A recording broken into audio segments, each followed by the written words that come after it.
ក្រោយពេលយើងបានដំឡើង mail server រួចហើយយើងទៅ add service មួយចំនួនដែលស្ថិតនៅក្នុង mail server mdaemon ទីមួយខ្ញុំបើក mdaemon សិនបន្ទាប់មកទៀតចុចទៅលើ file នៅក្នុងនេះវាតាក់ទងទៅនឹង service មួយចំនួនតាក់ទងនឹង enable SMTP enable POP3 enable IMAP enable antivirus enable domain pop ហើយនឹង enable web admin server enable web client អញ្ចឹងករណីនេះនឹងដើម្បីយើងករណីយើង send mail ចេញទៅក្រៅ send mail ចេញគឺយើងសិក្សាទៅលើ enable SMTP បើយើងអត់ធីកន្លែងហ្នឹងទេយើងមិនអាច send mail ចេញបានទេតមកទៀតនៅត្រង់កន្លែង domain pop នេះសម្រាប់ incoming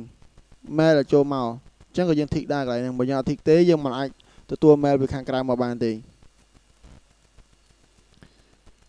តមកទៀតយើងត្រូវធីកកន្លែង domain pop server អញ្ចឹងក្នុងការកន្លែងនេះបើយើងចាំទៅមុខយើងនឹងសិក្សាមានន័យថាវាមានចែកចេញជាពីរមួយជា enable domain pop មួយទៀតជា multi pop វាខុសគ្នាករណីពីរហ្នឹងអញ្ចឹងករណីដែលយើងរៀនគឺយើងប្រើជា domain pop អញ្ចឹងคลิกលើ domain pop តមកទៀតយើងសិក្សាទៅលើ web admin តមកទៀតយើងយក web client